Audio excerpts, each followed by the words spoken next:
Olá, seja bem-vindo a mais um episódio do Pitaco de Mãe.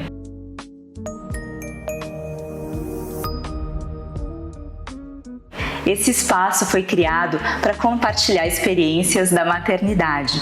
É um espaço seguro, de acolhimento e para compartilhar essas experiências que são tão únicas em cada lar.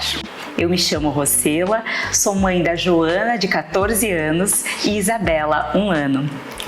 Alimentar é cuidar, é saúde, é vínculo, memórias desde a infância.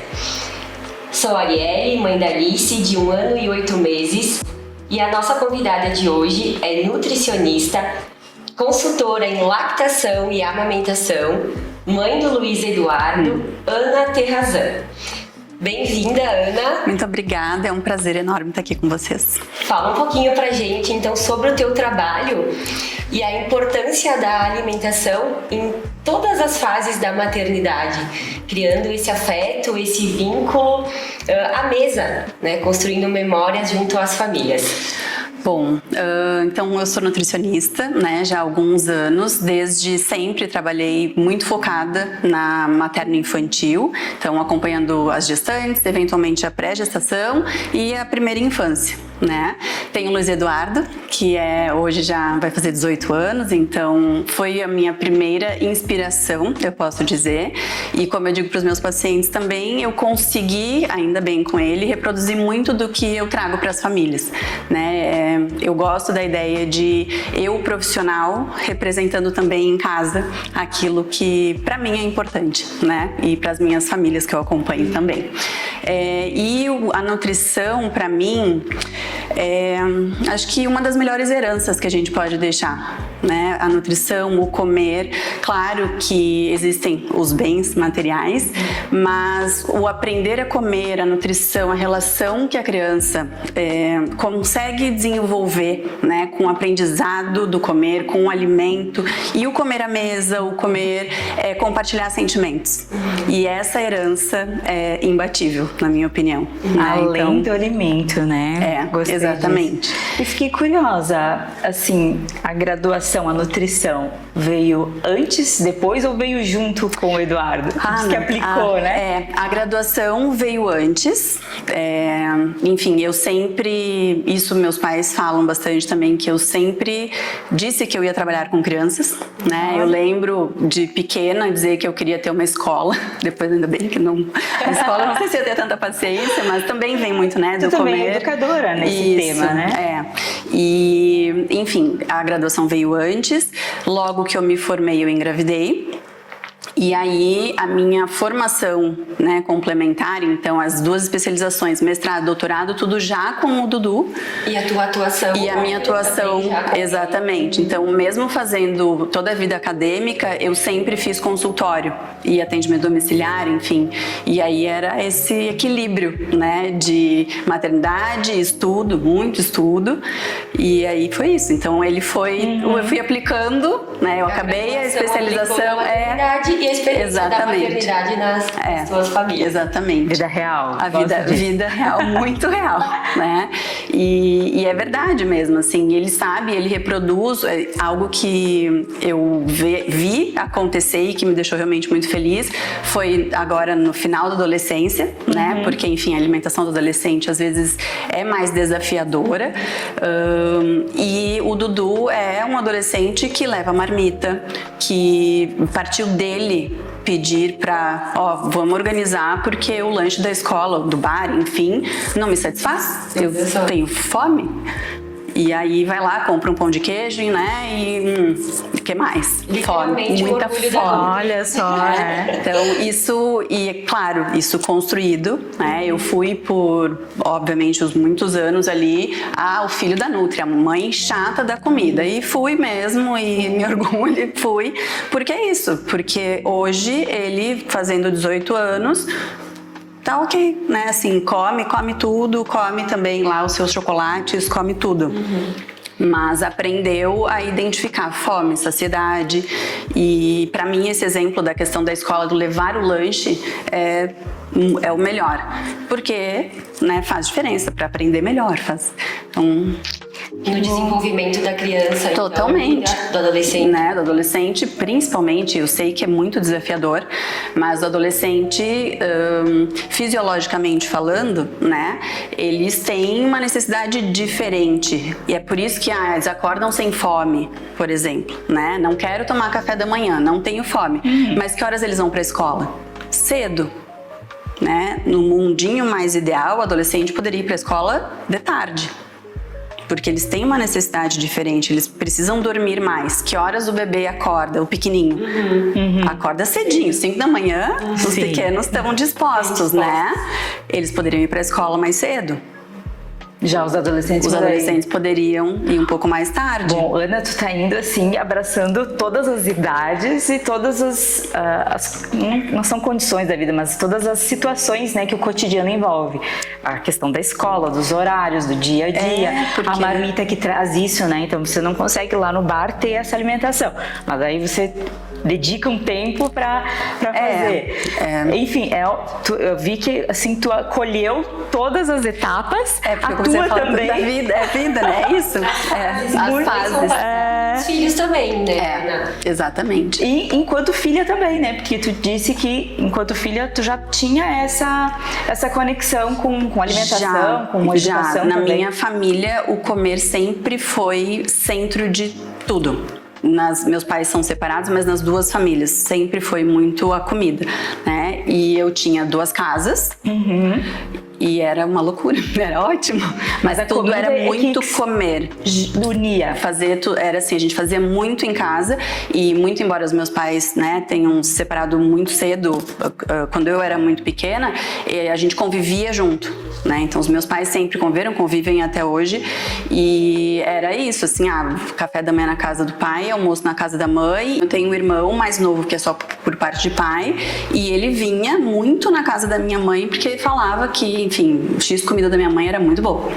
Então é isso, a comida e eu, como irmã mais velha, sempre nessa coisa do cuidado, né? De comer, de cuidar. Então, acho que veio muito disso a nutrição. Como pode construir isso, Ana, para que esse desenvolvimento emocional, esse laço, realmente se crie como uma memória da família ou para levar como disciplina quando essa criança for um adolescente? E também tem o exemplo do Dudu que faz isso, né? Teu filho na rotina dele. Eu penso que acho que a gente pode pensar em 3 pilares, né? Claro, eu como profissional entendo que focar na nutrição, né? Então, tem que comer adequado? Tem que comer adequado, né? A gente sabe que hoje a gente tem o boom, principalmente da obesidade, todas as suas comorbidades, cada vez mais cedo, né? A gente tem muitas crianças pequenas com sobrepeso e obesidade e por erro alimentar, né? É claro que isso não é culpa, não tem que falar culpa de alguém, não é,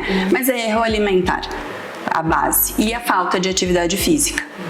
Isso é o clássico para qualquer indivíduo. Isso impacta desde a gestação. Desde a gestação. Então, os cuidados, né, de nutrição, sim, eles precisam acontecer para que a gente tenha uma geração atual e uma geração futura mais saudável. Para que, inclusive, a gente tenha condições de ter um impacto do ponto de vista social, né? Se eu tenho uma população mais saudável, eu tenho uma população que precisa menos dos serviços de saúde, tendo mais chance de os serviços de emergência de novo abraçando todo, atuarem de uma forma um pouco mais... É um ciclo. Né? Então, por isso, a nutrição mesmo, né? Os cuidados, para mim, são indispensáveis. É claro que a gente vai respeitar a individualidade, a cultura da família, né? Mas é aquele básico. Criança, desde a gestação, mas principalmente as crianças tem que comer o básico. O básico do básico é a fruta, a verdura, o legume, o arroz, o feijão, a carne para as famílias que comem carne. É isso, né? E a gente tem muito as redes sociais hoje colocando receitinha e faz isso e faz aquilo. Não precisa. O básico funciona para ter uma criança saudável. Tu sabe que enquanto você conversava, eu lembrei que na minha primeira filha, eu comparava ela muito com a minha sobrinha.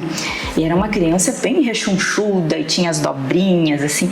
Eu ficava muito preocupada porque a minha filha era uma criança, não era magrinha, né? Mas enfim, ela não tinha aquelas dobrinhas. Perfil mais slim. Mais slim. E eu chegava na pediatra e disse, tem certeza que ela não tá abaixo? Porque assim, as roupinhas que eu tentava, porque a minha irmã passou, né, dentro da família, acho que tem isso ainda. Claro. Mas nós passávamos as roupas entre as crianças da família e não servia. A Joana sempre ficava assim... Sobrando.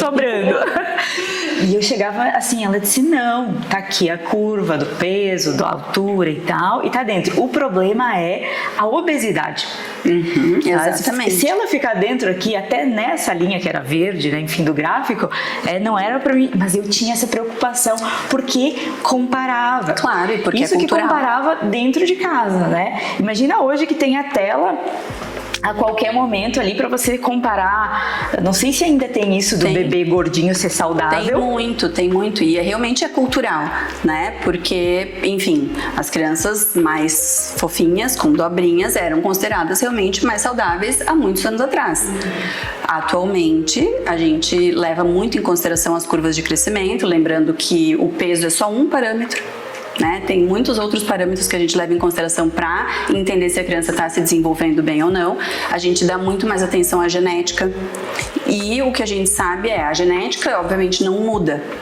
Mas se a gente tiver controle dos fatores, né, principalmente a alimentação e a atividade física, a gente tem como fazer com que também a genética, né, fique ali controlada, né, em alguns fatores. Então tem esses fatores, tem a curva, enfim, tem o recomendável, tem o comparável, né, tem uma cultura que não é científica, mas que a sociedade nos carrega. Sim.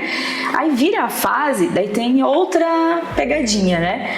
Então o adolescente tem que ser magro ou magra ou musculoso, e daí talvez não respeite de novo numa outra etapa a genética, o biotipo, não sei agora palavras, né, especialista aqui é a Ana, mas daí olha, primeiro então eu queria uma bebê, tô trazendo para mim um exemplo porque, né, talvez você tenha outro tipo de comparação, mas a minha era essa, né, primeiro eu queria uma criança gordinha, e daí depois chegava na adolescência, então tinha que ser adolescente magra. E, gente, principalmente para as mulheres, né? Daí também é um recorte, né? O corpo feminino ainda é objeto de muito, né? Você precisa ser assim, assado. Agora é com mais peito, agora com menos peito. Agora é o slim, agora é... Uau! Cabe muito também o papel das escolas, né, Ana? Exato. Fazer um trabalho com, tanto na questão da nutrição ou até um acompanhamento psicológico. O conjunto, exatamente. Seus medos, do que viveu também na realidade de cada mesa. Exatamente. Pode ser que eu não tenha boas lembranças afetivas do meu local, da minha mesa em família, dentro de cada realidade. Que é exatamente um dos tripés. Então pode ser que isso também bloqueie e alguém ou algum adolescente desconte isso na comida. Não sou profissional, né? Tô aqui falando. Não, mas é exatamente isso. Uma abordagem. É exatamente isso. Então, a gente tem esse primeiro tripé, que é a nutrição propriamente dita. Aí a gente tem o ambiente, que é principalmente o familiar, que com certeza depende, bem como você trouxe. Tem ambientes que não são favoráveis para criar uma boa relação com o comer. Seja porque tem muita comparação entre irmãos, seja porque algum dos pais não tem uma boa relação com a comida ou não tem a presença do adulto que vai ser o guia, né? Que também volta muito para a questão do contexto, né? Famílias em ambientes muito diferentes hoje. Então, o que a gente tinha alguns anos atrás? As famílias sendo constituídas em núcleos e aldeias. Né? Agora, a maioria das famílias não tem essa sua aldeia por perto. As famílias estão distantes. E aí, o que se passava muito, né, dos ancestrais, enfim, os avós que ensinavam, os pais que ensinavam os filhos que iam passando, às vezes não tem. Eu tenho muitas famílias que eu acompanho, e que, principalmente em Porto Alegre, e que o núcleo familiar é os responsáveis, os pais e o filho ou a filha, e só. E os avós e quem poderia, né, fazer essa passagem de cultura alimentar, 10 horas de distância, né, ficam meses E aí é mais difícil, não que os pais não vão conseguir fazer, né, esse momento acontecer, mas aí se eles não têm a rede de apoio paga, eles não conseguem muitas vezes nem dar conta, porque aí, enfim, saem pra trabalhar, voltam, aí tá todo mundo cansado, aí foi pra escolinha. Mais rápido, e aí pegar alguma coisa tudo pronta. rapidinho, e quando vê as coisas, né, assim, de cultura e de memória, não se transformam naquela memória boa. Né? Então, seria bacana aproveitar o pouco tempo que a gente tem para transformar. Exatamente. E isso, às vezes, também é o que eu falo muito para as famílias, assim, não precisa ser o todo dia. Quando dá para ser, que bom, né? Mas vamos pensar na realidade da maioria, não é todo dia que dá para fazer café da manhã lindo, maravilhoso, parar para almoçar por 40 minutos, que seria ótimo para os adultos, inclusive. Ou sempre né? ter Ou sempre ter uma comida prontinha. Então, assim, pode ser um café da manhã de domingo que vai ser mais tarde, e aí fazer aquele café estendido, aquele ritual. Pode ser uma sexta-feira à noite, e sexta-feira à noite é o dia da pizza. Isso é um ritual, né? E aí, claro, a gente sabe que muitas vezes vai ter um delivery, vai ter uma comida que não é aquela nossa, né, saudável lá do Instagram, super saudável. Tá tudo bem. É o momento de criar a memória. Agora eu vou pegar isso. Olha só, enquanto você trazia isso sobre alimentação, eu sempre conectava com comida saudável, né? Quando você foi pro enredo, né, a gente navegou sobre essa memória e o ambiente, não trazer traumas e sim trazer as memórias, que te conduz a uma alimentação, não precisa ser necessariamente saudável. Pode ser o delivery, mas que vai criar aquele ponto de partilha de vocês se olharem ou rirem, ou enfim, terem a conexão com a família e a comida. Exatamente. Então, vou dar um exemplo pensando numa criança, não adolescente, uma criança que a gente ainda vai tentar fazer um controle de não comer o doce todo dia, tá? Que o doce é o maior, né, das perguntas, assim, das famílias. Então, bom, na pizza da sexta-feira, pizza é o que, gente? Pizza é uma massa que é equivalente ao pão, na maioria das vezes com um molhinho de tomate, um queijo. E aí, o que pode ter, né, de a gente melhorar é entender o que mais vai ter de topping ali, né, de recheio da pizza. Ela não é uma comida não saudável. A mesma coisa é o hambúrguer. Por que o hambúrguer meu Deus, é o pão com a carne ou sem carne, né? Ou um hambúrguer de lentilha, feijão, enfim. Eu tenho salada ali dentro, e na maioria das vezes as crianças que não comem salada no prato comem o alface que tá lá no lanche. Pizza hambúrguer, né? Quem diria então, que esse episódio abordaria isso? Né? Então, assim, tá ali. O que torna ele, meu Deus? O excesso da maionese, o excesso do molho, do ketchup. Então, assim, o que é o saudável, né, é muito diferente de, meu Deus, um ultraprocessado. Entendi. É bom desmistificar isso. As nutricionistas trazem muito isso da questão do equilíbrio.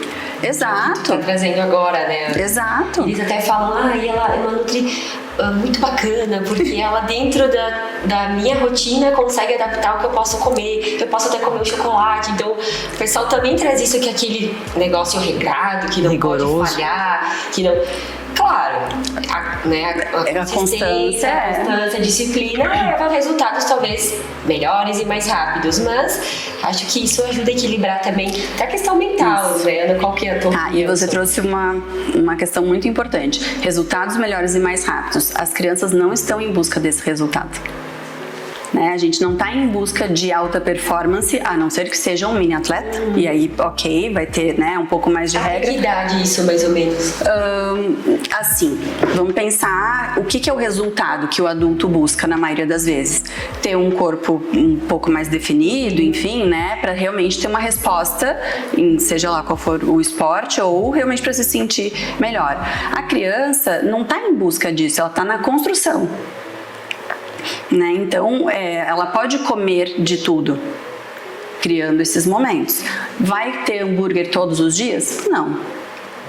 Porque a melhor combinação, na grande maioria das vezes, vai ser um arroz e feijão com os outros complementos. Né? Então, saber fazer esse equilíbrio faz muita diferença. Porque senão é insustentável, né? Presumir que você não vai ter falha, né? Considerado falha de, não estou seguindo exatamente, é presumir que você é uma máquina.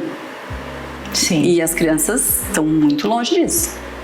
Né? E só para eu não esquecer, tem outro ponto importante na infância, que é o organismo da criança, associado, né, obviamente, às percepções. Dificilmente eles vão falhar em reconhecer os instintos.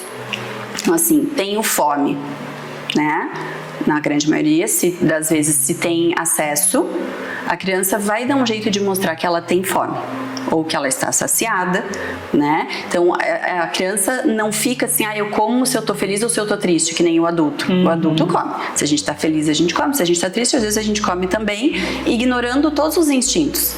A criança dificilmente vai sempre respeitar. A criança tem autorregulação, que precisa de direção. Né? Então, conforme a criança vai crescendo, a gente vai ensinando a ter mais percepção de como o corpo responde, o que o corpo precisa mais, precisa menos, também para que isso ela leve para mais adiante. Vai ter momentos, né, de variação, mas quando a gente consegue fazer com que a criança tenha essa percepção, lá na adolescência ela responde, lá na vida adulta ela responde também com essa memória. Respeitando os instintos dela, essa percepção nata, assim, já vem de fábrica, a gente não precisa criar isso. Eu acho que a gente até atrapalha isso, então, né? Na maioria. Esses momentos de variação da criança fazem parte do desenvolvimento dela. Eu percebo que de apetite, assim. Minha criança comia tão bem, agora já não come mais. Isso faz parte do desenvolvimento. Faz parte do desenvolvimento e, ao mesmo tempo, a gente tem que estar de olho, né? Monitorando. Tem que ter um guia para a criança, né? E o que guia é a família, principalmente, depois tem a escola e os coleguinhas e os amigos, né? E aí toda a parte de convívio social, tá? Porque assim, a gente tem num primeiro momento, normalmente até o primeiro ano, um crescimento muito intenso. É tudo muito rápido, né? O bebê triplica de peso, dobra de tamanho, então tem uma necessidade muito aumentada de tudo. Alguns vão ficar mais com dobrinhas, outros menos, mas tem lá as curvas pra gente avaliar. De 1 ano, 1 ano e meio, 2, a curva da criança ela se torna um platô. Se vocês forem olhar a curva, ela é chata. Ela não tá mais naquela crescente. E aí é comum que a criança diminua um pouco o interesse pelo comer, né? Não tenha mais aquela, comia tudo, agora comer é secundário, porque o que eles querem? Eles querem explorar o ambiente, eles querem sair do cadeirão, da cadeirinha, eles não querem ficar parados, né? E aí, enfim, já caminham, já estão correndo, começam lá, né, a fazer as suas estripulias, já sabem o que querem, o que preferem, né? Já tem um reconhecimento de sabor, paladar, aroma, e aí é a partir daí que as coisas vão mudando, né? Na próxima fase, normalmente eles já têm muito mais autonomia e aí eles não querem, eles vão falar não, mesmo que seja um sim. É o não. Pelo poder do não. Não. Tudo vira não. Mas aí se você, por exemplo, né, pensando na comida, não quero, tá? Daí deixa ali do lado e esquece. E aí vocês vão almoçar. Todo mundo vai almoçar e a comida tá ali. Não.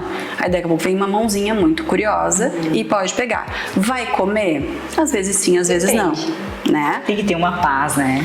E uma paciência. A paciência e uma paciência. Por favor. Onde compra? Tem que ter. Tá? E sim, então é isso. É muito relacionado ao desenvolvimento fisiológico, tá?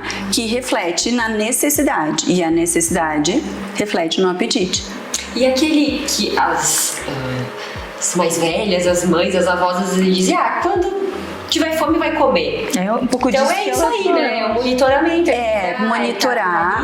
Hoje a gente tem muitos casos realmente de seletividade alimentar ou distúrbio alimentar pediátrico, né? Que é algo um pouco mais amplo e que aí sai um pouco, né, desse... vai mostrar. Às vezes realmente a criança tem uma dificuldade, é por isso que tem que monitorar. Que é o que né? E aparece, assim, os sinais da dificuldade, eles aparecem cedo. Né? E aí, se eu posso dar uma sugestão para as famílias se tem uma dificuldade, todo mundo fala, não, tá tudo bem, mas se os pais acham que tem uma dificuldade, é a hora de buscar ajuda, porque não tem ninguém melhor do que os pais para entenderem que não tá bom.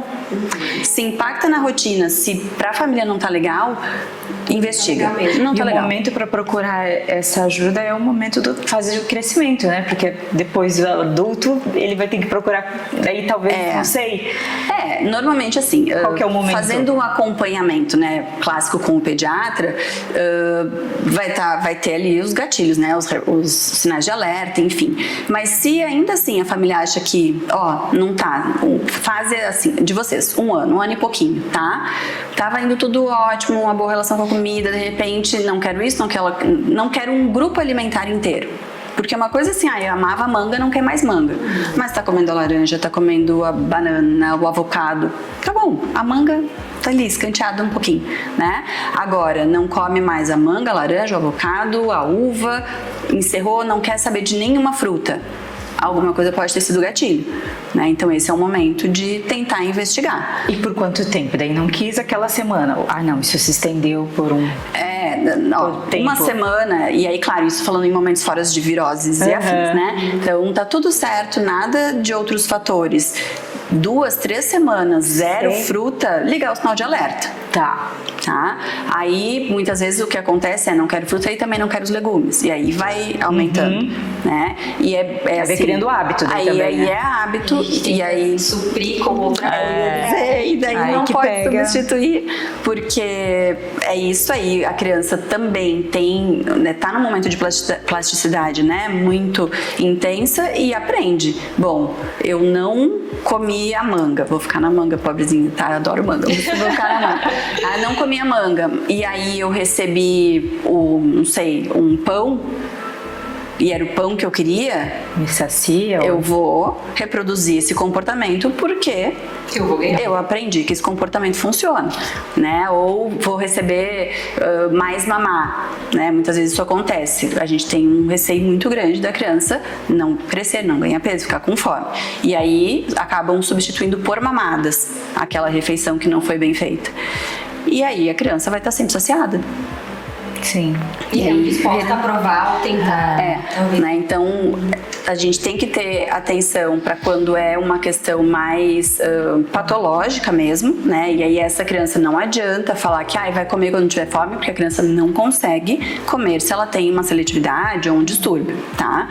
Agora, uma criança que está realmente passando pela fase de não tenho tanto interesse agora, 2 anos. 2 anos a criança não quer parar de brincar porque é hora de comer a fruta da tarde.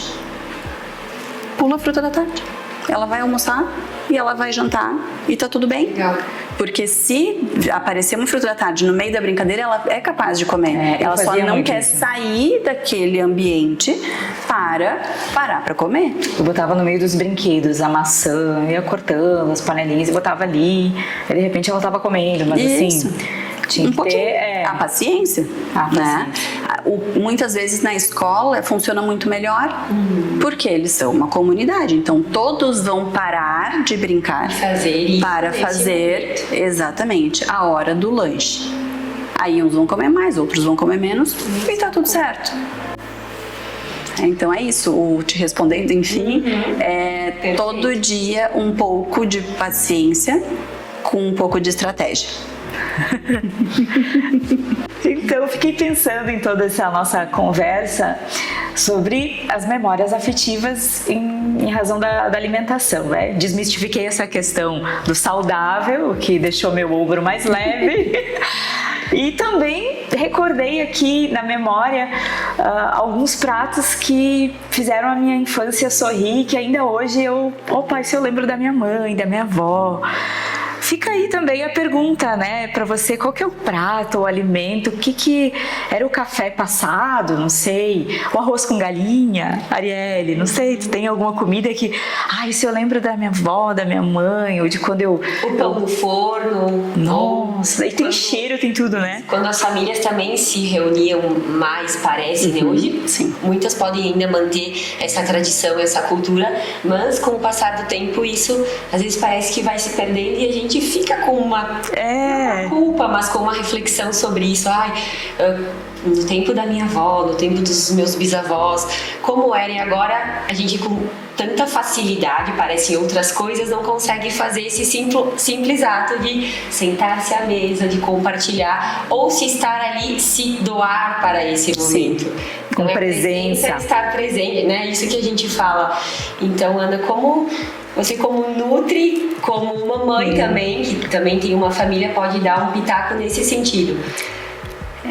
Bom, primeiro a gente sabe que pode ser bem desafiador de fato, né? Pela logística, rotina, enfim.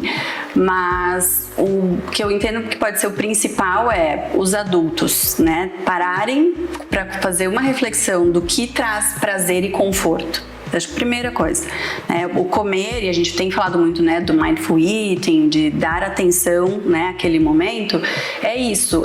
O que traz prazer e conforto? O que eu tenho de memória, o que vem comigo, que pode ser de fato dos meus avós, dos meus pais, daqui a pouco era uma tia, um tio que fazia algo muito legal, alguém.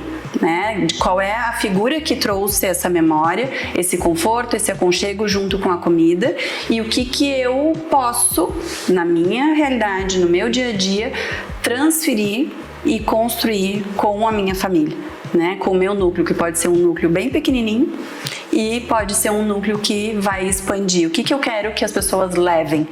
Eu posso dar um exemplo do que, enfim, eu tenho resgatado mais isso no último ano em especial, e eu passei a fazer bolos, né? Claro, a gente tenta fazer o bolo fit, teoricamente, né? Mas aí, no ano passado, em especial, foi algo que assim, não, deu. Eu vou fazer bolo como eu quero fazer o bolo. E esquece a Ana nutricionista, né? Vou fazer bolo. E os meus bolos não estavam dando muito certo. Aí quando eu parei, falei, vou fazer o bolo que eu quero comer, o bolo que eu gostava de comer. E os meus bolos estão lindos, maravilhosos. Ai, que libertador! Né? Exato. Que lindo. Então, assim, e isso foi porque eu, apesar de ser, né, assim, de uma mistura de famílias, a família que mais trazia isso era do meu pai, então, né, italianos. Meu irmão mora fora hoje, então quando ele vem, o que a gente faz? A gente faz um macarrão com o molho como a minha avó fazia. E nós somos de São Paulo, então é diferente daqui do Rio Grande do Sul, né? A minha avó faz um molho, enfim, fazia um molho que era diferente e tal.